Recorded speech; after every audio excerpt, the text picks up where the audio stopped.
The Pool Guy Podcast Show. The Pool Guy Podcast Show. The Pool Guy Podcast Show.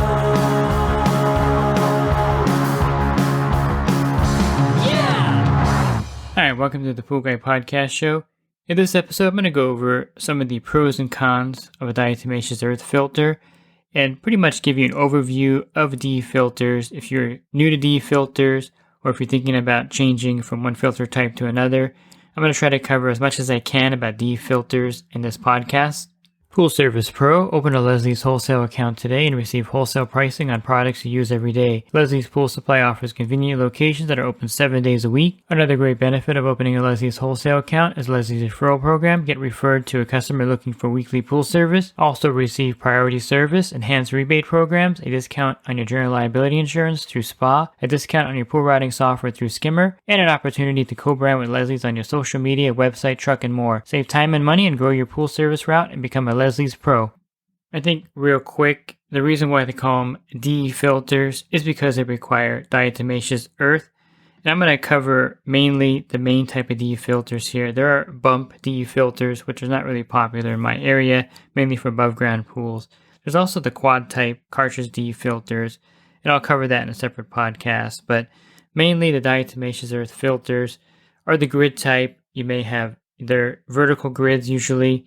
Most of the other type of D.E filters they don't make anymore, or they're not as common. Sta-Rite still makes a horizontal kind of filter, but the vertical grid are the grids in an 8-grid configuration inside the filter. And the reason why they take diatomaceous earth is that it kind of coats the material or the fabric of the grid, and this is what traps everything that goes into the D.E filter. It kind of acts like a coating on there. And of course, this is what gives the diatomaceous earth filter such a great filtration micron, which could be as low as 3 microns, 2 to 3 microns. I think it's 2 to 5 microns. But anyway, this filter is going to filter down to the smallest particle because of the way it's designed. So basically, the water will enter the filter, and when let's say you're vacuuming the pool, and dirt is being pulled into the filter, and as it hits the grids, all the dirt is going to stick to the outside of the diatomaceous earth, and then all the clean water is going to flow in back to the filter, and that's kind of how it works. And this is why when you take off the lid of a D.E filter, it looks so filthy because all that dirt and algae has stuck to the diatomaceous earth on there. But if you hose it off, or if you scrape it with your finger, you're going to see that the layer that's nearest to the grid is actually not that dirty. It's maybe a darker gray. But when you first put the diatomaceous earth powder in, it's white.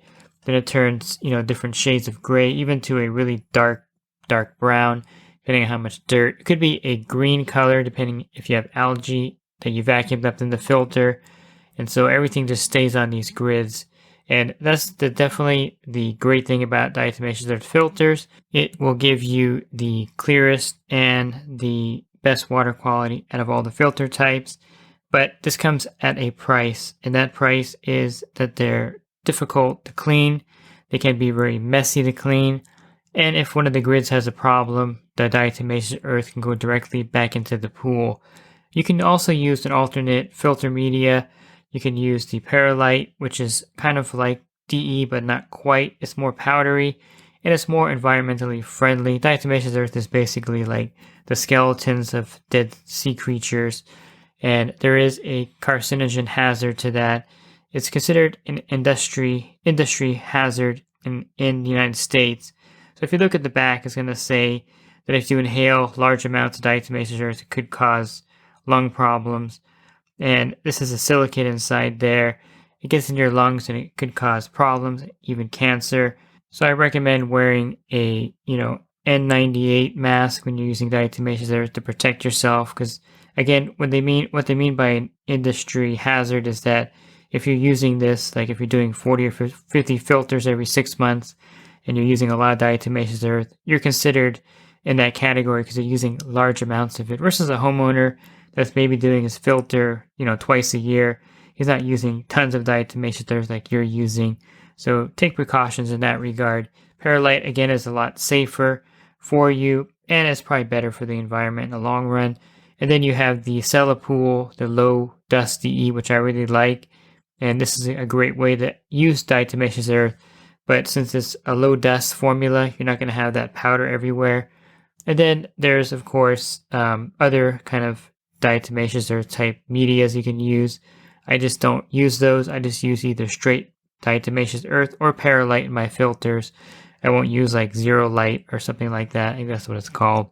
So definitely the drawback with diatomaceous earth filters is that you have to put the DE in there to coat the grids. And again, this could be messy.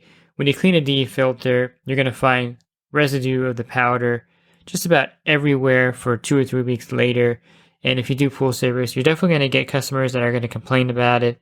I've had several of those over the years where you think you cleaned up the area really good and got everything cleaned up, and then lo and behold, you go back there the next week and you see this white powder everywhere. You're like, oh, what happened? You must have missed some areas. Well, you do miss a lot of areas because it gets everywhere.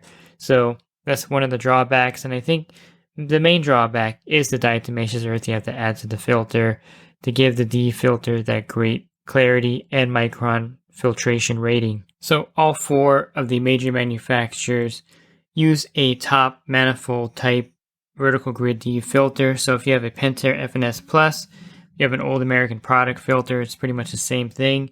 Hayward, Jandy, and Waterway. So on top is a manifold, and 8 grids sit underneath the manifold in a pattern, a circular pattern.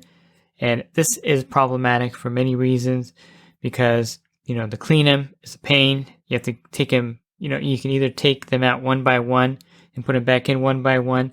You can either take the whole manifold, top and bottom, and the grids and pull it out of the filter intact, which can be a little heavy, or you can take it apart and clean all the grids out, or you can just hose it off in the filter tank, depending on how you're set up to have that filter cleaned. But regardless, that configuration can be mind-boggling, to say the least, especially if you take the filter apart without kind of noting where all the grids go. Now, I think some of them have markings. Pentair, I think the bottom manifold at least has some kind of drawing or an attempt at a schematic there. But nonetheless, it's basically a difficult thing to put back together in a lot of cases once you take it apart, and it can be frustrating. I think the top manifold is something that should have been on the bottom, and I think the Pentair 4000 series definitely is the better DE filter overall if you're going to go with vertical grids, because that manifold is on the bottom versus the top. And the Pentair 4000 series, or if you have an older stainless steel 2000 series tank, I think those are the easiest DE filters to clean, and I really like that design. I wish the other manufacturers would have kind of went with that design, but they didn't, and so you have to deal with the top manifold and kind of all the pain and suffering that goes with that. The backwash valve, by the way, of the 4000 series is on the bottom of it, and sometimes it can be very stiff to move because there's a rotor on there. One thing you can do, this looks awkward, but you can actually get on your hands and knees and use your foot, kind of face it with your back towards it on your knees. Take one of your feet or one of your foot. I don't know how to say that correctly. I guess I'm running in trouble. I'm getting in trouble here with my grammar. And push on it with your foot until it opens. And this gives you kind of more leverage to kind of get that backwash to move. Now, if you're doing this and you can't get it to budge at all, I would say don't force it, because then you may not be able to close it again. But generally speaking, if you get on your knees and you push it with your foot, you can get it open. And just make sure the customer's out there watching you do this. It looks kind of awkward. So yeah, I told you I would give you like a lot of details on DE filters, and this is one that you'll run into, of course, with the 4000 series. Now, the other filters use either a multi-port backwash valve, which isn't really popular in California, or the push-pull piston valve, as we call it. And those are a lot more popular. Now, the multi-port backwash valve is definitely handy because then you have like a vacuum to waste mode, but they can have problems because the spider gasket gets all bent out of shape and gets torn, and then you have the ports not activating or not closing the way they're supposed to, and you can have water leaking out of the backwash, or you can have dirty water getting into the pool. So they have some drawbacks there. The piston backwash, I think, is the most popular, and basically you kind of grab the top of the piston, turn it, and then pull up on it. Now, these can be really difficult sometimes if the O-rings expand in there, which happens a lot, and so you won't be able to pull them open or get them to close.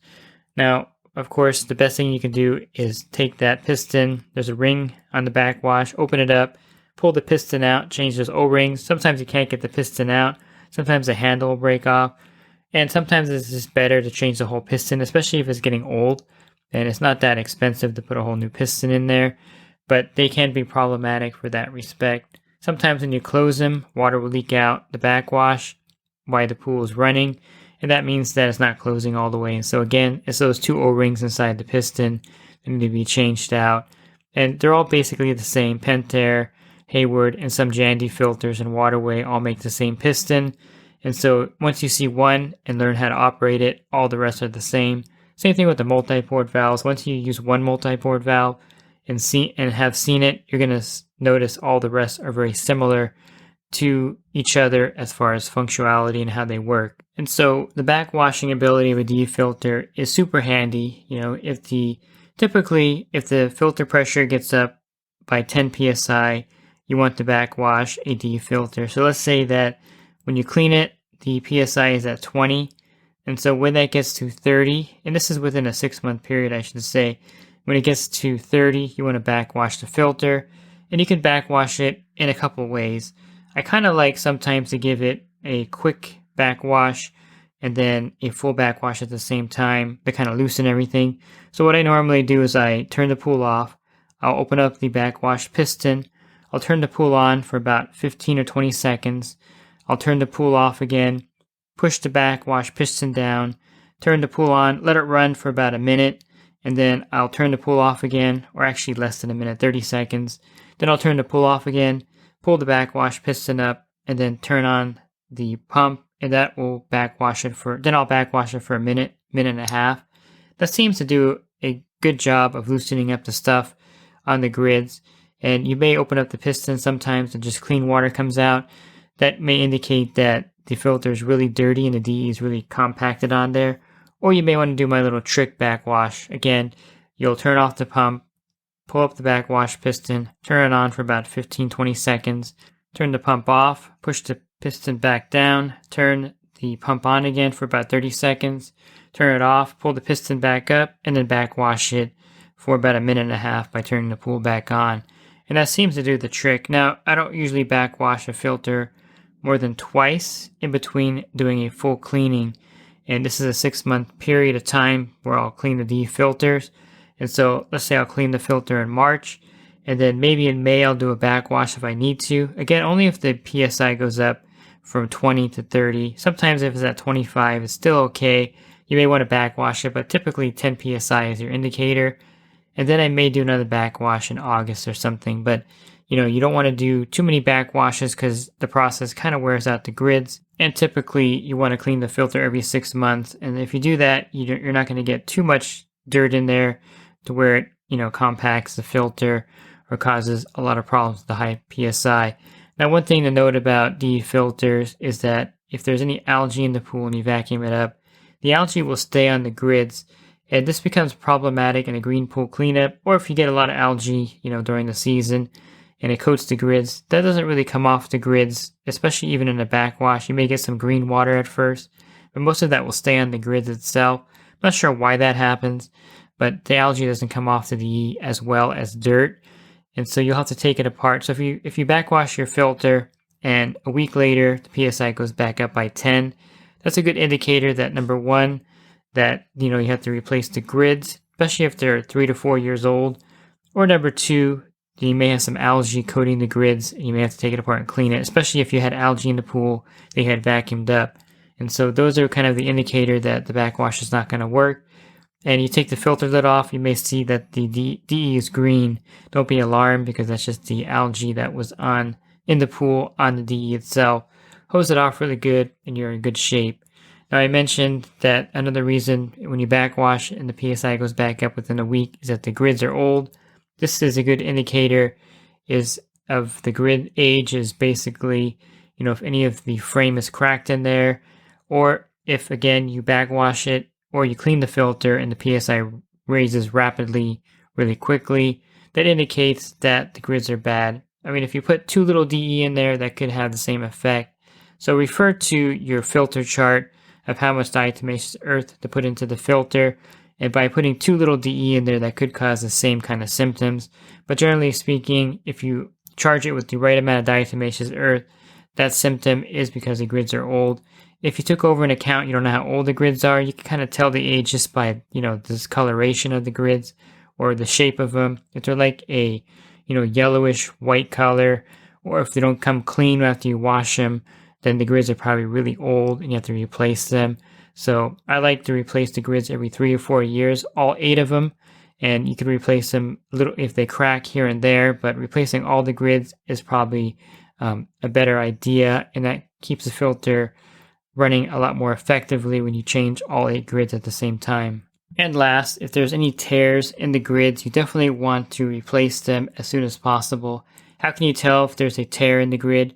You're going to see diatomaceous earth back in the pool. How do you know it's diatomaceous earth? It'll be like a gray or a light brown or a light white color.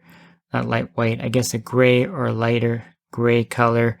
And this will be on the bottom of the pool. It's going to be a fine powder, kind of like, if you've ever been to one of those really nice beaches where it has white sand, that's kind of what the DE looks like on the bottom of the pool with a little bit of gray mixed into it.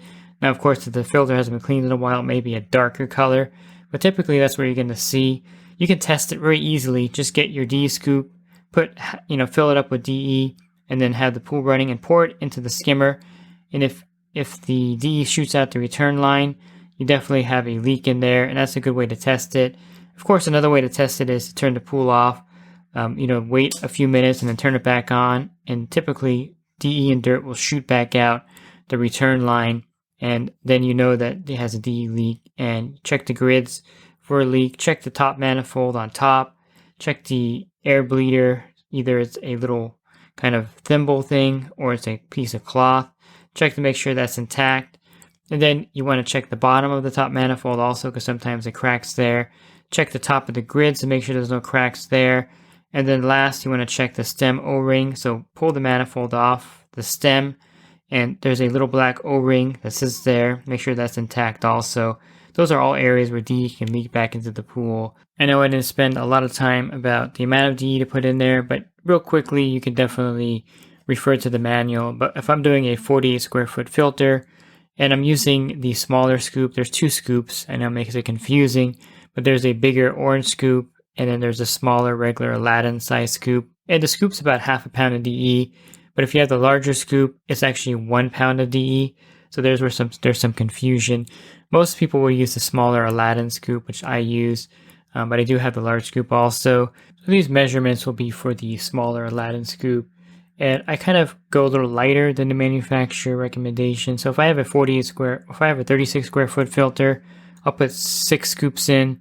They call for more than that, which is about 3 pounds. If I have a 48 square foot filter, I'll put 8 scoops, which is 4 pounds. And if I have a 60 square foot, I'll put 10 scoops, which is 5 pounds. And the reason I go lighter, it seems to be more effective in the filter. And then if you're going to backwash it 1 or 2 times during the season, you're going to recharge it with 2 or 3 scoops, 2 to 4 scoops of DE. And so that's going to add more DE to it. But I find it runs better lighter than heavier. And I've done both, and I've experimented with more DE.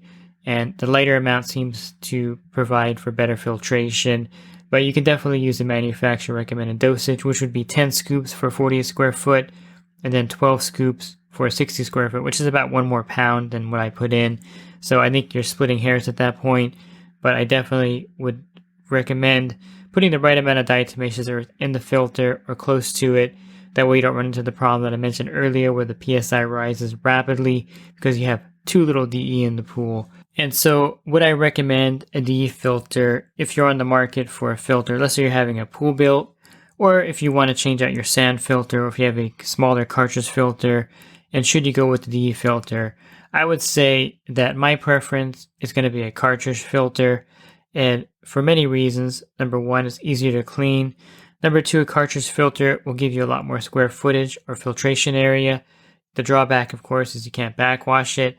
But if you have a 60 square foot DE filter and you go to a 450 square foot cartridge filter, you've just multiplied your filtration square footage by, 5 or 6, what is that, 7? I got to do my math better here, over 7 times filtration area. So basically you've increased your filtration area dramatically.